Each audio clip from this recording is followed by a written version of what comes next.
नमस्कार दोस्तों, मैं विनोद कश्यप एक बार फिर आपके सामने अपने न्यू वीडियो के साथ।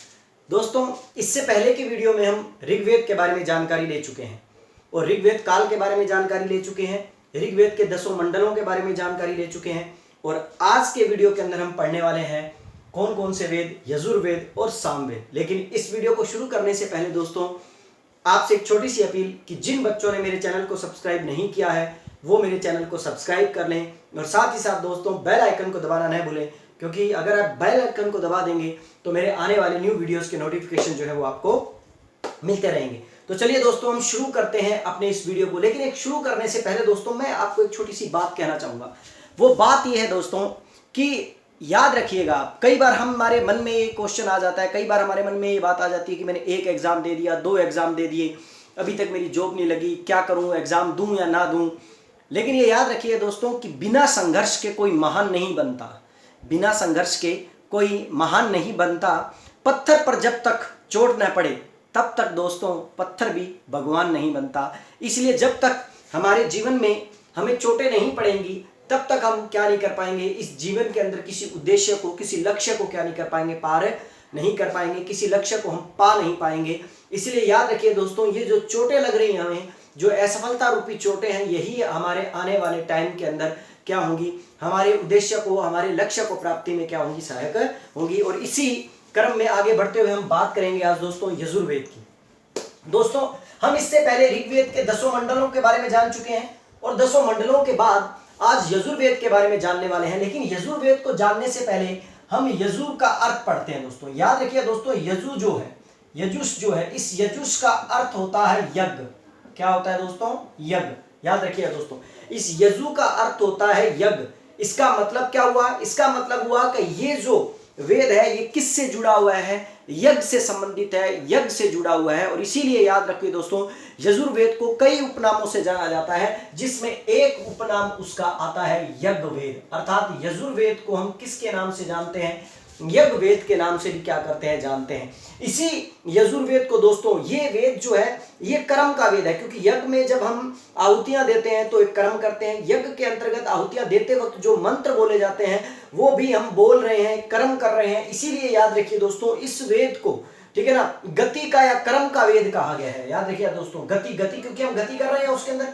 दूसरी बात ये, इसके अंतर्गत हम कर्म भी कर रहे हैं, तो इसीलिए इस वेद को गति वेद या क्या कहा गया है, कर्म वेद के नाम से भी जाना गया है। तो इसके 2 नाम है दोस्तों, ठीक है ना, एक कर्म वेद, गति वेद, और दूसरा उसका क्या नाम है, यज्ञ वेद। और यजुर्वेद को इसके अलग अलग उपनामों से इसे क्या किया गया, पुकारा गया है।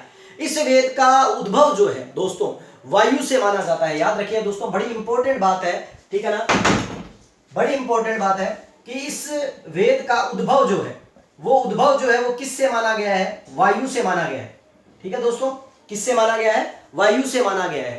तो याद रखिएगा। और इस वेद का उद्भव ये जब वायु से माना गया है तो इसमें इंपॉर्टेंट बात ये आ जाती है कि इसमें यज्ञों को संपन्न कराने के लिए मंत्रों का संग्रह दिया गया। अर्थात यज्ञों को जिस तरह हम यज्ञों को पूर्ण करते हैं, तो यज्ञों को पूर्ण करने के लिए या अनुष्ठान करते वक्त हम जब यज्ञ करते हैं तो यज्ञों को पूर्ण करने के लिए हम मंत्रों का उच्चारण करते हैं। और मंत्रों का उच्चारण करते हैं तो इसके अंतर्गत यज्ञों को संपन्न कराने के लिए हमें मंत्रों का क्या किया गया है, मतलब बना, इसके अंतर्गत मंत्र लिखे गए हैं, मंत्रों का संग्रह किया गया। और आपको मैंने बताया था दोस्तों, मंत्रों को हम लोग किसके नाम से जानते हैं? ऋचा के नाम से जानते हैं। मैंने आपको पहले भी बताया था दोस्तों कि मंत्रों को हम ऋचा कह देते हैं और ऋचा या मंत्र एक ही बात है, ठीक है ना दोस्तों। तो याद रखिएगा कि यज्ञ से संबंधित जो मंत्र है वो हमें किस वेद में प्राप्त होते हैं? यजुर्वेद के अंदर क्या होते हैं, प्राप्त होते हैं। दूसरी बात दोस्तों, हम एक ग्रंथ है हमारे पास जिसका नाम है महाभाष्य।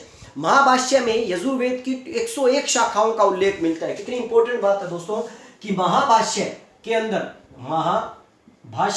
महाभाष्य के अंतर्गत लगभग 101 ग्रंथों का हमें क्या प्राप्त होता है? उल्लेख प्राप्त होता है। 101 शाखाओं का उल्लेख क्या होता है? हमें प्राप्त होता है। जो शाखाएं किसकी है? यजुर्वेद की है। लेकिन याद रखिए दोस्तों, यजुर्वेद को, ठीक है ना, ये तो इसकी शाखाएं थी, या हम ये कह सकते हैं कि इसको मतलब ना इसकी टहनियां थी, कड़ियां थी, जो आगे की ओर जाती है, जो आगे बढ़ती है। लेकिन हम यहाँ पर यजुर्वेद की बात करें तो दोस्तों यजुर्वेद को मुख्यतः 2 भागों के अंदर बांटा हुआ है।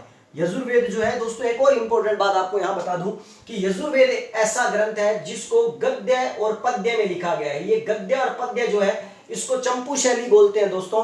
इसीलिए कई बार क्वेश्चन ये भी आ जाता है कि बताइए चंपू शैली में लिखा जाने वाला एकमात्र वेद कौन सा है, तो आप क्या बोलोगे दोस्तों, यजुर्वेद है। यजुर्वेद वो ग्रंथ है, वो वेद है जिसको गद्य और पद्य दोनों भाग हमें प्राप्त होते हैं। इसके अंतर्गत गद्य और पद्य दोनों में इसको क्या किया गया, लिखा गया है। ठीक है दोस्तों, अब हम बात करेंगे यजुर्वेद के भागों की। तो मैंने आपको बताया दोस्तों, यजुर्वेद को मुख्यतः दो भागों के अंदर बांटा गया है, जिसमें एक भाग जो है उसका नाम है शुक्ल पक्ष, ठीक है ना, और शुक्ल पक्ष को हम नाम देते हैं शुक्ल यजुर्वेद, और दूसरा जो भाग है वो है कृष्ण यजुर्वेद। ठीक है दोस्तों, तो ये दो भाग है हमारे पास। अब आप कहोगे सर ये क्या है, ये चीजें तो हम कहां पढ़ते हैं, ये चीजें तो हम त्योहारों में पढ़ते हैं। जब त्योहार पढ़ते हैं तो एक शुक्ल पक्ष देखते हैं, कृष्ण पक्ष देखते हैं दोस्तों, सेम वही चीज है ये। लेकिन इसके अंतर्गत आपको ये समझना चाहिए कि हम लोग हमारे त्योहारों को जिस तरह अच्छे दिनों में बनाते हैं, शुक्ल पक्ष की तरफ बनाते हैं, कृष्ण पक्ष में हमारे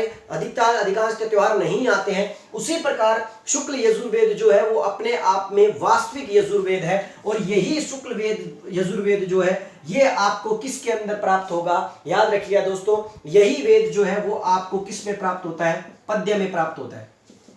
याद रखिए दोस्तों, किसके अंदर प्राप्त होता है, पद्य में प्राप्त होता है। और शुक्ल यजुर्वेद जो है वो आपको किस में प्राप्त होता है, पद्य में प्राप्त होता है केवल। लेकिन कृष्ण यजुर्वेद जो है दोस्तों, ये और बड़ी इंपॉर्टेंट बात है, कृष्ण यजुर्वेद जो है वो आपको पद्य में नहीं, पद्य के साथ साथ वो किस में प्राप्त होता है, गद्य में भी प्राप्त होता है। तो इसलिए याद रखिए दोस्तों कि यहाँ पर यजुर्वेद के दो भाग हैं, एक है शुक्ल यजुर्वेद, एक है कृष्ण यजुर्वेद। और कृष्ण और शुक्ल यजुर्वेद के अंदर कृष्ण यजुर्वेद वो भाग है जिसको गद्य और पद्य दोनों के अंदर क्या किया गया, लिखा गया है। यहां पर मैं आपको और डीप जानकारी देते हुए ये बताना चाहूंगा दोस्तों कि शुक्ल यजुर्वेद को की मुख्य दो टहनियां मानी जाती हैं, दो शाखाएं मानी जाती हैं, या उसके दो अध्याय माने जाते हैं। उसके दो अध्याय कौन कौन से हैं, एक तो है कर्म, याद रखिए दोस्तों, शुक्ल यजुर्वेद का एक अध्याय तो है कर्म और दूसरा अध्याय है मध्यांदिनी। ठीक है ना दोस्तों, उसका दूसरा अध्याय क्या है, मध्यांदिनी या माध्यांदिनी। ठीक है ना, माध्यांदिनी यूं दोस्तों, माध्यांदिनी।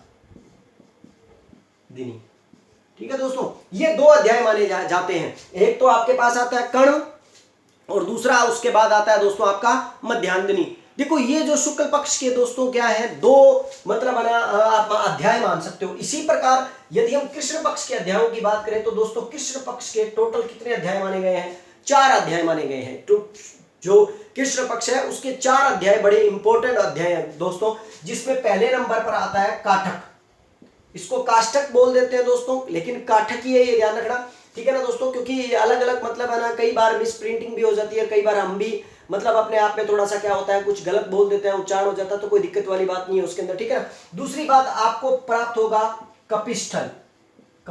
ये जो दूसरी इसकी क्या है मतलब है ना, दूसरा अध्याय है दोस्तों ये कपिस्थल। और तीसरा अध्याय जो है वो है मैत्रेयणी या मैत्रेयी। ठीक है दोस्तों, और चौथा जो इंपॉर्टेंट अध्याय जो आता है वही इंपॉर्टेंट अध्याय है जिसका नाम है तैत्रीय। ठीक है, तैत्रीय।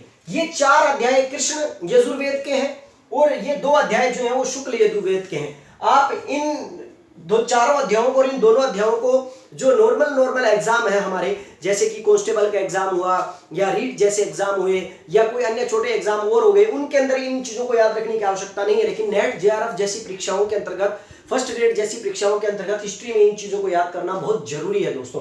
तो इसलिए याद रखिएगा कि हमारे पास यजुर्वेद को 2 भागों में बांटा गया, एक शुक्ल पक्ष के अंदर और एक कृष्ण पक्ष के अंदर, शुक्ल यजुर्वेद और कृष्ण यजुर्वेद। एक चीज तो है। दूसरी इंपॉर्टेंट बात दोस्तों, जब हम इन दोनों को पढ़ते हैं तो शुक्ल यजुर्वेद और कृष्ण यजुर्वेद जो है इनमें किस प्रकार का अंतर पाया जाता है, क्योंकि हम बात तो यजुर्वेद की कर रहे हैं तो इसके 2 अलग अलग भेद हैं। ये 2 अलग अलग भेद कैसे हैं, ये 2 अलग अलग भाग कैसे हैं, तो दोस्तों शुक्ल यजुर्वेद और कृष्ण यजुर्वेद के अंतर्गत, ठीक है ना, मुख्यतः भेद जो है, इनका जो भेद है वो मंत्रों के परिप्रेक्ष्य में है, मंत्रों को लेकर है, न कि इनके अंतर्गत किसी प्रकार की कोई क्या है कमियां हैं, लेकिन मंत्रों के परिप्रेक्ष्य में इन दोनों को क्या किया जाता है, अलग अलग माना जाता है। जैसे एग्जांपल देता हूं मैं आपको दोस्तों कि शुक्ल यजुर्वेद के अंतर्गत संपूर्ण मंत्र जो है, याद रखिएगा, शुक्ल यजुर्वेद के संपूर्ण मंत्र जो है उनको क्या माना गया है, शुद्ध माना गया है, याद रखिएगा। अब इसका मतलब अगर शुक्ल यजुर्वेद के मंत्र जो है वो शुद्ध है तो कृष्ण यजुर्वेद के मंत्र क्या अशुद्ध है, बिल्कुल दोस्तों अशुद्ध है, लेकिन यहां पर आपको एक चीज और समझनी होगी। यहां पर कहते हैं ना कि अज्जल गगरी छलकत जाए। दोस्तों यहां अशुद्ध का मतलब ये नहीं है कि ये भाग क्या होगा, अशुद्धि हो गया, इसको पढ़ना ही नहीं चाहिए, ये बेकार है क्योंकि इसमें अशुद्धियां हैं, हाँ यजुर्वेद तो बुरा हुआ। नहीं दोस्तों, ऐसा नहीं है। शुद्ध और अशुद्ध का मतलब यहां पर यह है कि एक वेद का ऐसा भाग, यजुर्वेद का एक ऐसा भाग जिसको शुक्ल यजुर्वेद के नाम से जाना जाता है, इसके संपूर्ण मंत्र जो है वो शुद्ध क्यों है, वो इसलिए है क्योंकि ये वेद का हम कौन सा भाग मानते हैं, इसी को वेद का वास्तविक भाग मानते हैं। अर्थात यजुर्वेद को वास्तविक वेद के रूप में किस भाग को कहा जाता है, शुक्ल यजुर्वेद को क्या कहा जाता है, वास्तविक वेद कहा जाता है, या इस वेद का वास्तविक भाग भी कहा जाता है। तो इसलिए याद रख लिया, इसीलिए इसको वास्तविक वेद के नाम से जाना जाता है क्योंकि इसके सारे मंत्र क्या है, शुद्ध है। अब बात आते हैं इसी बात को लेकर, अशुद्ध को लेकर दोस्तों। जबकि कृष्ण यजुर्वेद की अगर हम बात करें, कृष्ण यजुर्वेद में क्या है, तो कृष्ण यजुर्वेद में यज्ञ की विधियों के साथ साथ, क्योंकि आप जानते हो मैंने अभी बताया यजुर्वेद में सिर्फ क्या है, यज्ञ की विधियों का वर्णन, यज्ञ से संबंधित मंत्रों का वर्णन। तो इसमें केवल और केवल यज्ञ से संबंधित क्या है, मंत्र हैं, यज्ञ से संबंधित ऋचाएं हैं। तो अपने आप में ये शुद्ध हुआ, क्यों, क्योंकि ये केवल यज्ञों की बात करता है, इसलिए ये शुद्ध है। लेकिन ठीक है ना, यहां पर क्या है, कृष्ण यजुर्वेद जो है इसके अंतर्गत जो मंत्र हैं वो यज्ञों के अलावा कृष्ण यजुर्वेद के अंदर यज्ञ की विधियों के साथ साथ आर्थिक और न्यायिक प्रक्रियाओं का भी उल्लेख करते हैं। इसके अंतर्गत आर्थिक और न्यायिक प्रक्रियाओं का भी उल्लेख हो रहा है, जिसके कारण इस वेद का, यजुर्वेद का ये जो भाग है, ये जो पक्ष है कृष्ण यजुर्वेद जो है, इसे अशुद्ध माना गया है। ये नहीं है कि ये कोई अशुद्ध है दोस्तों, याद रखिएगा, ये अशुद्ध नहीं है, लेकिन अशुद्ध इसलिए है क्योंकि हम जिस वेद की बात कर रहे हैं जो यज्ञों की विधियों से संबंधित है, उसमें केवल यज्ञों की विधियों से संबंधित ही बातें होनी चाहिए। लेकिन नहीं, कृष्ण यजुर्वेद में यज्ञों से संबंधित विधियों की ही बातें नहीं है, उसके अलावा भी, ठीक है ना, मैंने आपको बताया कि इसके अंतर्गत आर्थिक और न्यायिक प्रक्रियाओं का भी उल्लेख मिलता है। इसीलिए इस वेद को अशुद्ध कहा गया है, न कि किसी कमियों के कारण अशुद्ध कहा गया, क्योंकि ये प्रॉपर रूप से क्या है,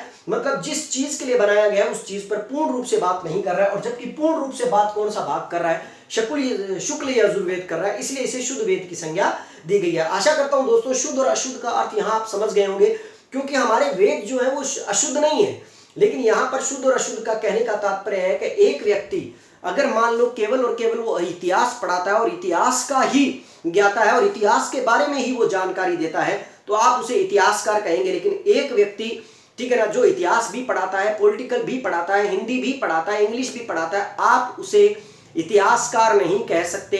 इसीलिए क्यों, क्योंकि एक प्रकार से वो अशुद्ध है, किस विषय को लेकर, इतिहास के विषय को लेकर। वही रीजन यहाँ है कि यज्ञ की विधियों से संबंधित विषयों को लेकर शुक्ल पक्ष जो है वो शुद्ध है और ये जो है वो क्या है, अशुद्ध है। हालांकि हम ऐसे व्यक्ति को ऑलराउंडर कह सकते हैं, ऐसे व्यक्ति को गुणी जरूर कह सकते हैं, लेकिन अपने आप में एक महारथी नहीं कह पाएंगे, क्योंकि वो एक सब्जेक्ट के अंदर अपने आप को पूर्ण महारथी नहीं सिद्ध कर सकता है, तो अपेक्षाकृत उस दूसरे व्यक्ति के। ठीक है दोस्तों, चलिए बात करते हैं नेक्स्ट इसके बाद आगे। अब कृष्ण यजुर्वेद शुक्ल यजुर्वेद से प्राचीन है, ये भी याद रखना पड़ेगा आपको दोस्तों कि कितनी इंपॉर्टेंट बात है कि हालांकि शुद्ध ये है, इसके अंदर केवल मंत्र है, लेकिन अगर बात आए कि शुक्ल यजुर्वेद और कृष्ण यजुर्वेद में दोनों में सबसे प्राचीन कौन सा है या दोनों में प्राचीन कौन सा है, तो याद रखिएगा दोस्तों पहले नंबर पर कृष्ण यजुर्वेद लिखा गया था, उसके बाद क्या किया गया था, मतलब शुक्ल यजुर्वेद की क्या हुई थी, रचना हुई थी। इसका मतलब ये प्राचीन है और वो क्या है, इससे नवीन है। इसका मतलब याद रखिएगा कृष्ण यजुर्वेद का जो भाग है वो बड़ा ही इंपॉर्टेंट भाग माना जाता है। दूसरी इंपॉर्टेंट बात दोस्तों, शुक्ल यजुर्वेद जो शुद्ध है और वास्तविक वेद है, तो इस शुक्ल यजुर्वेद जो कि वास्तविक वेद है, इस शुक्ल यजुर्वेद को ही वाजस्नेही संहिता के नाम से जाना जाता है, वाजस्नेही संहिता।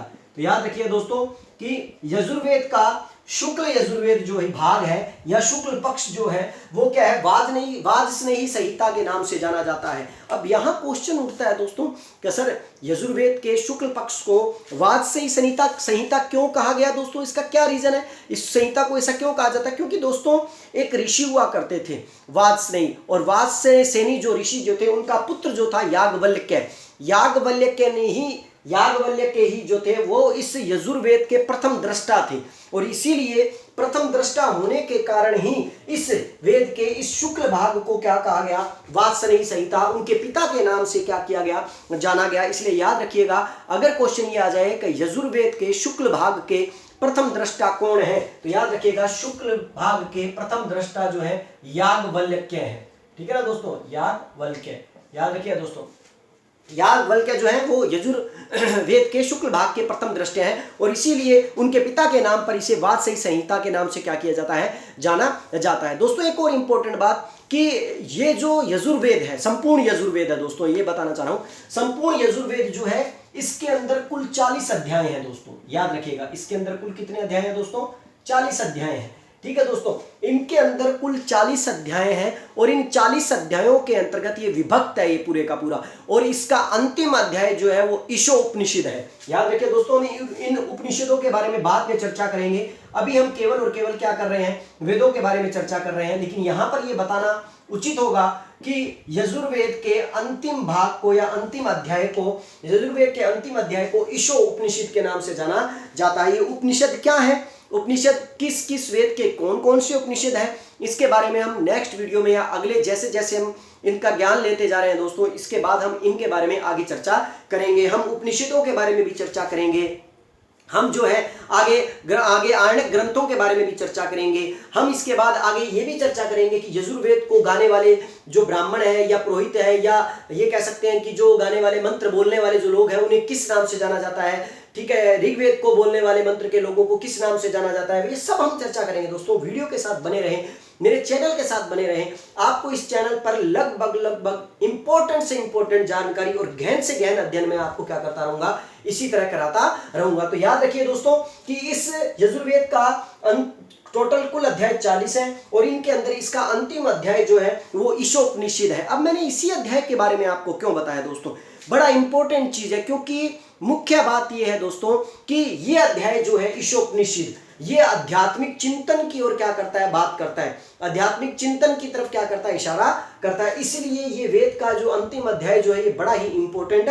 हो जाता है। तो आशा करता हूं दोस्तों ये यजुर्वेद से संबंधित जो जानकारी है ये आपको पसंद आई होगी। और मैं दोबारा बता दूं दोस्तों, यजुर्वेद यज्ञों की विधियों से संबंधित है और इसके अंतर्गत यज्ञ करते समय गाए जाने वाले मंत्रों का उल्लेख है। तो आशा करता हूं दोस्तों ये जानकारी आपको अच्छी लगी। आप चाहे तो इसका स्क्रीनशॉट ले सकते हैं। फिर हम आगे बात करेंगे आने वाले वेद के बारे में जिसका नाम है सामवेद। तो चलिए दोस्तों आप इसका स्क्रीनशॉट ले लीजिए।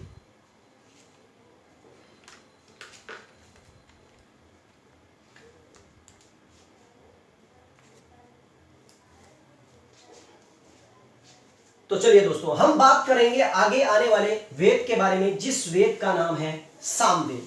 ठीक है दोस्तों, और आज हम तीसरे वेद की तरफ आ रहे हैं जिस वेद को सामवेद के नाम से जाना जाता है। सामवेद, वेदों में वेद सामवेद। देखिए दोस्तों यहां पर आपको एक और थोड़ा सा मैं जानकारी दे दूं इन वेदों से हटकर, कि अगर क्वेश्चन में आपके मन में ये सवाल उठ रहा होगा कि सर आपने हमें 2 वेद करवा दिए लेकिन अभी तक वेद का अर्थ नहीं बताया। दोस्तों वेद का अर्थ मैं बता चुका हूं, लेकिन फिर भी मैं आपको वेद के बारे में एक बार और बता देता हूं। दोस्तों वेद जो है वो विद धातु से मिलकर बने हैं। किस धातु से मिलकर बना है, विद धातु से बना है। और विद धातु से बना, और विद का अर्थ होता है ज्ञान या जानना। इसका मतलब हम वेदों को पढ़कर क्या कर सकते हैं, ज्ञान ले सकते हैं। और आर्यों के प्रमाणिक ग्रंथ जो है वो किन्हें माना जाता है, वेदों को माना जाता है। इसलिए याद रखिएगा दोस्तों कि वेदों को पढ़ने से हमें ज्ञान मिलता है, वेदों को पढ़ने से हमें जानकारियां मिलती है। और किन की जानकारियां मिलती हैं, आर्यों से संबंधित जानकारियां मिलती है, हमें ज्ञान प्राप्त होता है। तो इसलिए याद रखिएगा वेद जो है वो विद धातु से बना है और विद धातु का मतलब होता है ज्ञान। ठीक है ना, उसका अर्थ होता है जानना। तो चलिए दोस्तों अब बात करेंगे हम सामवेद की। दोस्तों सबसे महत्वपूर्ण बात तो सामवेद जो है ये याद रखिएगा ये किस में है, पद्य में है। ठीक है, ये यजुर्वेद की तरह गद्य और पद्य में नहीं है दोस्तों, ये केवल किस में है, पद्य में है। इसका मतलब आपको इसके अंदर केवल और केवल क्या मिलेंगी, ऋचाएं मिलेंगी, मंत्र मिलेंगे केवल इसके अंदर दोस्तों। एक बड़ी इंपॉर्टेंट बात। अब बात आती है दोस्तों इस साम के वर्ड की। इस साम का अर्थ क्या है, साम का अर्थ क्या है दोस्तों, साम का अर्थ होता है संगीत। संगीत मतलब गान, गायन। ठीक है दोस्तों, गान, ये याद रखिएगा, संगीत या गान। इसका मतलब सामवेद जिसका अर्थ संगीत है, जिसका अर्थ गान है, इसका मतलब ये जरूर इस बात से स्पष्ट हो जाता है कि इस वेद के अंतर्गत संगीत से संबंधित बातें हैं, या संगीत या गायन जो है ये बड़ा इंपॉर्टेंट मायने रखेगा। और यही रीजन है दोस्तों जिसके कारण सामवेद को लिखा गया, क्योंकि सामवेद जो है सामवेद की मुख्य बात क्या है? सामवेद यह है कि इसमें यज्ञों के अवसर पर गाए जाने वाले मंत्रों का संग्रह है। जब यज्ञ किए जाते हैं, यज्ञ की विधियों से संबंधित यजुर्वेद हो गया दोस्तों। उसके बाद जब यज्ञ किया जा रहा है तो यज्ञ के अवसर पर जो मंत्र गाए जाएंगे, उन मंत्रों का संग्रह जो है वो किस में है? सामवेद में है। तो याद रखिएगा, इसके यूं लिख सकते हैं या यूं कह सकते हैं कि यज्ञों के अवसर पर गाए जाने वाले मंत्र, यज्ञों के अवसर पर गाए जाने वाले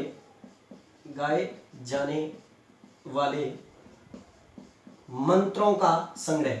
दोस्तों अगर क्वेश्चन ये आ जाए कि यज्ञों के अवसर पर गाए जाने वाले मंत्रों का संग्रह किस वेद में है, तो आप उसका आंसर क्या देंगे? सामवेद देंगे। याद रखिए दोस्तों। और इस वेद के प्रथम दृष्टा जो है, ये भी याद रखिए दोस्तों, जिस प्रकार प्रथम दृष्टा यजुर्वेद के कौन थे? याज्ञवल्क्य के थे। उसी प्रकार सामवेद के प्रथम दृष्टा जो है वो जैमिनी है। ठीक है दोस्तों, जेमिनी या जेमिनी है। याद रखिए दोस्तों, इस वेद के प्रथम दृष्टा जो हैं वो जैमिनीय हैं, जो वेद व्यास के शिष्य थे। दोस्तों ये वही वेद व्यास की बात कर रहा हूं जिनके द्वारा महाभारत क्या किया गया था? लिखा गया था। जैमिनीय जो है वो क्या है? सामवेद के प्रथम दृष्टा है। इसीलिए दोस्तों इंपॉर्टेंट बात यहाँ क्या आती है? इंपॉर्टेंट बात यह आती है कि जब हम सामवेद को पढ़ते हैं तो सामवेद के अंदर कुल मंत्र, कुल ऋचाएं जो है उनकी संख्या कितनी है, इसके बारे में चर्चा करते हैं। क्योंकि यहाँ पर बहुत बार बड़ी परीक्षाओं के अंदर हम पजल हो जाते हैं। और वो कैसे पजल होते हैं? अगर ये क्वेश्चन यूं आए कि सामवेद में कुल मंत्रों की संख्या कितनी है, कुल ऋचाओं की संख्या कितनी है, तो याद रखिएगा 1869 कुल ऋचाएं इसके अंतर्गत है। लेकिन इंपॉर्टेंट बात, यहाँ पजल होने वाली बात क्या है सर? ये तो हम बता सकते हैं, लेकिन पजल होने वाली बात यह है कि अगर क्वेश्चन को थोड़ा सा तब्दील कर दिया जाए और क्वेश्चन ये पूछा जाए कि सामवेद में कुल ऋचाओं की संख्या कितनी है जो बार बार नहीं दोहराए गए हैं, ठीक है ना, या कुल ऋचाओं की संख्या बताइए, ठीक है ना, जो दोबारा नहीं दोहराए गए हैं, उनको मतलब गिना ना जाए, जो बार बार आए हैं। इसका मतलब कहने का आशय क्या हुआ कि सामवेद के अंदर ऐसे बहुत से ऋचाएं हैं, ऐसे बहुत से मंत्र हैं जो दोबारा जिनकी पुनरावृत्ति हुई है, जिनको बार बार क्या है, जो बार बार इसके अंतर्गत आए हैं। तो इसका मतलब ये हुआ कि कहीं ना कहीं इसकी संख्याएं जो है वो बार बार मंत्रों के आने के कारण बढ़ गई हैं। तो यहां पर आपको ये याद रखना पड़ेगा दोस्तों कि 320 ऋचाएं ऐसी हैं जो कि बार बार क्या हुई है, दोबारा दोबारा आई हैं। इसीलिए 320 ऋचाओं को यदि हम इसमें माइनस कर दें तो हमारे पास उन मंत्रों की पूर्णतः सूची हमारे सामने आ जाएगी जो प्रॉपर रूप से इसके अंदर मंत्र हैं। जैसे 9 में से 0 गया 9, 6 में से 2 गया 4, 8 में से 3 गया 5 और 1 का 1। इसका मतलब अगर क्वेश्चन ये आए कि बताइए सामवेद में, ठीक है ना, पुनरावृत्ति वाले मंत्रों को छोड़ दिया जाए, ठीक है ना, या उनकी गिनती को एकल कर कर गिना जाए तो उसके बाद कुल कितने मंत्र आते हैं? तो कुल कितने मंत्र आते हैं? 1549 1549 मंत्र है। अगर जो दोबारा दोबारा आने वाले मंत्र हैं उन्हें अगर निकाल दिया जाए, उनका केवल एक एक वर्जन रखा जाए, एक एक मंत्र रखा जाए, तो टोटल 1549 मंत्र आते हैं। लेकिन यहां पर एक और बड़ा क्वेश्चन आ जाता है दोस्तों। एक और बड़ा क्वेश्चन क्या आता है? एक और बड़ा क्वेश्चन ये आ जाता है कि अगर क्वेश्चन ये कह दिया जाए, फिर मंत्रों के रूप में ये क्वेश्चन को बदल दिया जाए कि बताइए सामवेद में अपने खुद के मंत्र, टोटल मंत्रों की संख्या कितनी है? सामवेद के खुद के स्वयं के कुल मंत्रों की संख्या कितनी है? तो हम तो फिर फंस गए कि स्वयं के मंत्र तो स्वयं के ही है, तो हम तो 1549 आंसर दे देंगे। नहीं दोस्तों, यहां पर आपको ये याद रखना पड़ेगा कि सामवेद के अंतर्गत, सामवेद में हमने सामवेद के अंदर ऋग्वेद के 8वें और 9वें मंडल में से, याद रखिए दोस्तों, सामवेद के अंदर हमने ऋग्वेद के 8वें और 9वें मंडल में से, ठीक है ना, लगभग अधिकांश सूत्र लिए हैं जिनकी संख्या 1474 है, 1474। इसका मतलब ऋग्वेद से लिए जाने वाले मंत्रों की संख्या जो है, जो कि ऋग्वेद के कौन से मंडल से लिए गए हैं दोस्तों? ऋग्वेद के 8वें और 9वें मंडल से लिए गए हैं, जिनकी संख्या 1474 है, 1474 है। तो अब आप इसे घटाइए। अगर हम इसे घटाते हैं तो 9 में से 4 गया, 5 इधर बचा, 3 एक हंसिल दी, तो 13 में से 7 गया, 14 में से 7 गया, सॉरी 14 में से क्या गया? 7 गया, ठीक है ना, 14 में से 7 गया, 7, 4 के 4 0, 1 का 1 0। इसका मतलब कितना? 75। इसका मतलब सामवेद के स्वयं के खुद के मंत्रों की संख्या कितनी है? 75 है। तो इसलिए याद रखिए दोस्तों, यहां पर बड़ा इंपॉर्टेंट 3 क्वेश्चन बन जाते हैं कि सामवेद के अंदर कुल मंत्रों की संख्या कितनी है, 1869, ठीक है ना, 1869। और अगर क्वेश्चन ये आ जाए कि अगर बार बार आने वाले मंत्र या जो दोबारा आए हैं मंत्र उन्हें निकाल दिया जाए तो उनकी संख्या कितनी है, तो 1549, 1549। और अगर ये कह दिया जाए कि ऋग्वेद से लिए जाने वाले मंत्रों की संख्या निकाल दी जाए तो उनकी संख्या कितनी रह जाती है, सामवेद के खुद के मंत्रों की, खुद के ऋचाओं की, तो 75। इसीलिए शायद ये वेद जो है, ये वेद जिसके अंतर्गत ऋग्वेद का बहुत अधिक प्रभाव है, इसीलिए इस वेद को ऋग्वेद का अभिन्न अंग माना जाता है। अर्थात अपने आप में ये वेद प्रॉपर रूप से किससे जुड़ा हुआ है, ऋग्वेद से ही जुड़ा हुआ है। इसीलिए सामवेद को एक अलग वेद न मानकर, ठीक है ना, इसको क्या किया जाता है, ऋग्वेद का एक अभिन्न अंग भी मान लिया जाता है। हालांकि ये अपने आप में एक अलग वेद है, लेकिन इसका एक अभिन्न अंग भी माना जाता है। और एक और इंपॉर्टेंट बात दोस्तों कि सामवेद की इतिहासकारों की नजर में सामवेद की इतनी अधिक महत्ता नहीं है, लेकिन इसकी महत्ता इस बात को लेकर बड़ी अधिक इंपॉर्टेंट हो जाती है कि सामवेद के अंतर्गत अर्थात गीता में भगवान श्री कृष्ण ने यह कहा है कि यदि मुझे वेदों के अंतर्गत अगर किसी वेद से मेरी तुलना करोगे तो मैं अपने आप को किस वेद में मानता हूं, सामवेद में मानता हूं। अर्थात भगवान श्री कृष्ण ने गीता में अपने आप को किस वेद से तुलना की है, सामवेद से तुलना की है। तो ये बड़ा इंपॉर्टेंट क्वेश्चन है कि गीता के अंदर भगवान श्री कृष्ण ने वेदों में अपने आप को किससे तुलना करते हुए कहा है, तो सामवेद से तुलना करते हुए अपनी तुलना की है कि मैं सामवेद हूं, अर्थात मुझे सामवेद की श्रेणी में रखा जाए। दूसरी बात दोस्तों, सामवेद, अभी मैंने आपको बताया था कि सामवेद का अर्थ जो है वो संगीत है, गान है। तो इसका मतलब सामवेद जो है संगीत के क्षेत्र में लिखा जाने वाला सबसे प्राचीनतम उपलब्ध ग्रंथ है, सबसे प्राचीनतम क्या है, ग्रंथ है, सबसे पहला ग्रंथ है। तो याद रखिए दोस्तों, संगीत के क्षेत्र में लिखा जाने वाला सबसे प्राचीनतम और सबसे पहला उपलब्ध ग्रंथ जो है वो कौन सा है, सामवेद है। और इसीलिए इस वेद से ही भारतीय संगीत की उत्पत्ति मानी जाती है, शास्त्रीय संगीत की उत्पत्ति मानी जाती है, इसे भारतीय संगीत का जनक माना जाता है। तो सामवेद को भारतीय संगीत का जनक भी कहा जाता है, शास्त्रीय संगीत की उत्पत्ति भी इसी से मानी जाती है। और इसमें सामवेद में मुख्यतः, सामवेद जो है वो मुख्यतः किस देवता के मंत्रों को समर्पित है, सूर्य के देवताओं को समर्पित है, सूर्य देवता को समर्पित है। अर्थात सामवेद के अंदर अधिकांश मंत्र जो है वो सूर्य की स्तुति में गाए गए हैं, इसीलिए प्रॉपर रूप से सामवेद जो है वो सूर्य को क्या है, समर्पित है। तो दोस्तों आशा कर रहा हूं कि जानकारी आपको अच्छी लग रही है। और इसी के साथ, क्योंकि मैं दोस्तों ज्यादा बीच में पढ़ते वक्त ज्यादा एक्स्ट्रा बात नहीं करना चाहता, इधर उधर की बातें नहीं करना चाहता, मैं ये चाहता हूं कि हमारी स्टडी जो है वो सीरियसली चले। और अगर क्रमबद्ध हम अध्ययन कर रहे हैं तो बीच में कहीं डिस्टर्बेंस ना हो, कहीं कोई कहानी सुनाकर, जहां कहानियां सुनानी होगी दोस्तों मैं जरूर सुनाऊंगा, जहां चीजें बतानी होगी दोस्तों मैं वो जरूर बताऊंगा। लेकिन जब सीरियस स्टडी चल रही होगी तो उसमें मैं किसी भी प्रकार का कोई मतलब है ना फालतू इधर उधर की बातें नहीं करने वाला। क्यों? क्योंकि मैं ये चाहता हूं कि हमारी स्टडी जो है सीरियस के साथ साथ बड़ी इंपॉर्टेंट तरीके से और गहन अध्ययन के रूप में चले। तो दोस्तों आशा कर रहा हूं ये आपको चीज जानकारी अच्छी लगी होगी। चाहो तो आप इसका स्क्रीनशॉट ले सकते हैं, नहीं तो मैं आगे चलता हूं कि हम आगे पढ़ने वाले हैं सामवेद की शाखाएं। चलिए दोस्तों हम बात करेंगे अब सामवेद की शाखाओं के बारे में कि सामवेद की कौन सी कितनी शाखाएं हैं। दोस्तों सामवेद की कुल 3 शाखाएं हैं। याद रखिए दोस्तों, सामवेद की कुल कितनी शाखाएं हैं, 3 शाखाएं प्रमुख है जो वर्तमान के अंदर मानी जाती हैं। 3 शाखाएं मतलब 3 शाखाएं जो है वर्तमान में तो नहीं बोल सकते अपने, लेकिन कहेंगे 3 शाखाएं जो है वो प्रमुख मानी जाती है। सामवेद की 3 मुख्य शाखाएं हैं जिनके बारे में हम बात करेंगे। सबसे पहली इंपॉर्टेंट शाखा जिसको बोलते हैं कोथुम संहिता। याद रखें दोस्तों, सामवेद की सबसे पहली इंपॉर्टेंट शाखा जो है वो है कोथुम संहिता। ये कोथुम संहिता जो है ये किससे जुड़ी है, किस प्रदेश से जुड़ी है दोस्तों, ये जुड़ी हुई है गुजरात से। याद रखिए दोस्तों, ये किससे जुड़ी हुई है, गुजरात से। अब आप कहोगे सर ये कोथुम संहिता क्या है।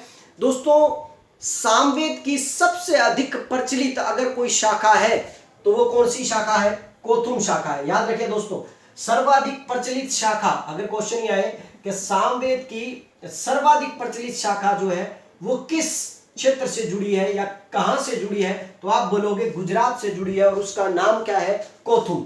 और अब आता है सेकंड नंबर पर इंपॉर्टेंट शाखा। लेकिन चलो मैं कोथुम संहिता के बारे में या कोथुम शाखा के बारे में आपको बता देता हूं। कोथुम संहिता जो है दोस्तों छांदोग्य उपनिषद के बारे में आपने सुना होगा, जिसके अंदर वर्णाश्रम, जिसके अंदर आश्रम व्यवस्था का जिक्र किया गया है। तो याद रखिएगा दोस्तों कि जो छांदोग्य उपनिषद है, छांदोग्य उपनिषद और तांड्या महाब्राह्मण जो है वो इसी शाखा से संबंधित है, याद रखिएगा दोस्तों, कौतुम संहिता से संबंधित है। ठीक है दोस्तों, चलिए नेक्स्ट बात करूंगा मैं आपको सेकंड शाखा की, जिसका नाम है राणायनीय, ठीक है ना, संहिता। दोस्तों ये जो राणायनीय संहिता जो है, याद रखिए दोस्तों, राणायनीय संहिता जो है ये कहां पर है, ये प्रचलित है महाराष्ट्र के अंदर। कहां है दोस्तों? महाराष्ट्र के अंदर। ठीक है दोस्तों, तो ये दूसरा संहिता है या दूसरी शाखा है जो महाराष्ट्र के अंदर क्या है, प्रचलन में है। और तीसरी आती है जेमिनीय संहिता, जिसके बारे में हम इनके प्रथम दृष्टाओं के बारे में भी जान चुके हैं। ठीक है ना, जेमिनीय या जेमिनीय संहिता, जेमिनीय संहिता। और अब आप पूछोगे दोस्तों सर ये कहां से संबंधित है, तो याद रखिए दोस्तों ये कहां से संबंधित है, कर्नाटक से संबंधित है। ठीक है दोस्तों, तो ये तीन शाखाएं सामवेद की इंपॉर्टेंट है, जिसके अंदर कौतुम संहिता, राणायन संहिता, जेमिनीय संहिता मायने रखती है। और इसी के अंदर आपको ये भी याद रखना पड़ेगा दोस्तों कि जेमिनीय संहिता जो है, इसी जेमिनीय संहिता को ही तलवकार भी कहा जाता है। याद रखिए दोस्तों, ये बड़ा इंपॉर्टेंट क्वेश्चन है कि तलवकार संहिता का दूसरा नाम क्या है। तलवकार संहिता का दूसरा नाम जो है वो जेमिनीय संहिता है। और सामवेद के प्रथम दृष्टा जो है वो किसे कहा गया है, जेमिनीय संहिता को क्या है, कहा गया है। दोस्तों इसके बाद मैं आपको आज जो बताने वाला हूं, ये जो चीजें हैं इसमें याद रखिए हमने अब तक 3 वेद कर लिए हैं, जिसमें हमने सबसे पहले ऋग्वेद के बारे में जानकारी ली, उसके बाद हमने किसके बारे में जानकारी ली, यजुर्वेद के बारे में जानकारी ली, और उसके बाद हमने जानकारी ली किसके बारे में, सामवेद के बारे में जानकारी ली। अब तक हमने दोस्तों 3 वेद पढ़ लिए हैं। अब 3 वेद पढ़ लिए हैं तो इंपॉर्टेंट बात क्या आती है दोस्तों, इंपॉर्टेंट बात ये आती है कि इन 3 वेदों को ही मुख्य रूप से वेद माना गया है और इन्हीं को ही क्या कहा जाता है, त्रयी कहा जाता है। याद रखिए दोस्तों, अगर क्वेश्चन ये आए कि बताइए निम्न में से त्रयी का हिस्सा कौन सा वेद नहीं है, तो याद रखिए दोस्तों ऋग्वेद, यजुर्वेद और सामवेद ये तीनों के तीनों त्रयी के हिस्से हैं, इसके अंतर्गत आते हैं। और अथर्ववेद को त्रयी का हिस्सा नहीं माना जाता है, क्योंकि अथर्ववेद में आने वाले मंत्र नहीं है। अथर्ववेद में केवल आर्यों के रहन सहन की, जादू टोने की और सामाजिक जानकारी है। और शायद यही रीजन है जिसके कारण अथर्ववेद को वेद नहीं माना जाता है, लेकिन वेदों की श्रेणी में रखा जाता है। तो याद रखिए दोस्तों, प्रॉपर रूप से वेदों की संख्या जो है वो क्या है, त्रयी 3 है। लेकिन अथर्ववेद को जादू टोना, सामाजिक जनजीवन, राजनीतिक जनजीवन के कारण वो हमें जानकारी तो प्रदान करता है, लेकिन केवल आर्यों के जीवन के संबंधित जानकारी प्रदान करता है। इसीलिए केवल क्या है, हम इन त्रयी के अंदर सामवेद, ठीक है ना, यजुर्वेद और ऋग्वेद को ही क्या करते हैं, लेते हैं। नेक्स्ट बात करेंगे दोस्तों, हम बात कर रहे थे कि आज मैं आपको क्या बताने वाला हूं दोस्तों। हमने 3 वेद पढ़ लिए हैं, इन तीनों वेदों को पढ़ाने के बाद मैं आपको आज पहले चौथा वेद करवाता, लेकिन उससे पहले मैं आपको एक छोटी सी बात बता देता हूं दोस्तों। इन वेदों को बोलने वाले जो व्यक्ति जो हैं, ठीक है ना, मंत्रों का उच्चारण करने वाले जो व्यक्ति, इन वेदों के मंत्रों के उच्चारण करने वाले, मंत्रों के उच्चारण करने वाले, वेदों के मंत्रों के उच्चारण करने वाले व्यक्ति जो है, इनको अलग अलग नामों से जाना जाता है दोस्तों। याद रखिएगा, इनको अलग अलग नामों से जाना जाता है दोस्तों। एक और बड़ी इंपॉर्टेंट बात कि यदि आप मेरे YouTube चैनल से जुड़े हैं और मुझसे जुड़े हैं, तो मैं आपको ये जरूर कहूंगा कि आप लोग एक तरीके को अच्छी तरह रट लीजिए, अच्छी तरह समझ लीजिए, और वो तरीका है रायसा। रायसा, अब आप कहोगे सर ये क्या है रायसा? दोस्तों ये चारों के चारों वेदों के नाम है, और अगर आप इनको वेदों के नाम को इसी तरीके से याद करोगे तो मेरे आने वाली आगे की ट्रिक्स जो है, आगे की चीजें जो है वो बड़ी जल्दी आसानी से समझ में आएंगी। आर से बना ऋग्वेद, वाई से बना यजुर्वेद, एस से बना सामवेद और ए से बना अथर्ववेद। तो इसलिए याद रखो दोस्तों रायसा, ताकि कंटिन्यू नीति बने रहे। और उसके अंदर आप जानते हो सबसे पहला वेद भी कौन सा है, ऋग्वेद, और अंतिम वेद भी कौन सा है, अथर्ववेद। तो इसलिए रायसा को आप अच्छी तरह क्या कीजिए, याद रखिए। रायसा से आपको एक चीज याद हो जाएगी। अब मैं बताने वाला था दोस्तों कि रायसा अर्थात इन वेदों को बोलने वाले लोग जो हैं, इनके मंत्रों का उच्चारण करने वाले लोग जो हैं वो कौन है। तो दोस्तों इनको याद रखना है, तो मैं एक छोटी सी ट्रिक से इन्हें याद कर लेता हूं, और वो ट्रिक है हो आधा गाता ब्रह्मा। हो आधा गाता ब्रह्मा। जब ये लाइन हम अच्छी तरह पढ़ लेते हैं तो हमें इनको चारों लोगों को पता लग जाएगा कि कौन से वेद को कौन से लोग क्या करते हैं, बोलते हैं। जैसे कि एग्जांपल के तौर पर ऋग्वेद के अंतर्गत ऋग्वेद का श्रोता जो होता है उसे होत्र या होत्रा बोला जाता है। दोस्तों याद रखिएगा, क्या बोला जाता है, होत्र या होत्रा। तो ऋग्वेद का उच्चारण करने वाले लोग, ऋग्वेद के मंत्रों का उच्चारण करने वाले व्यक्तियों को क्या कहा गया है, होत्रा कहा गया है। अब आता है आधा। तो यजुर्वेद का उच्चारण करने वाले लोगों को अधर्व्यू कहा गया है दोस्तों। याद रखिए दोस्तों, क्या कहा गया है? अधर्व्यू। तो आधा से क्या बना? अधर्व्यू। हो से क्या बना? होत्रा। और उसके बाद आता है गाता। तो उसके बाद याद रखिएगा कि सामवेद का मंत्रों का उच्चारण करने वाले व्यक्ति को क्या कहा जाता है? उद्गाता। याद रखिए दोस्तों, उससे क्या कहा जाता है?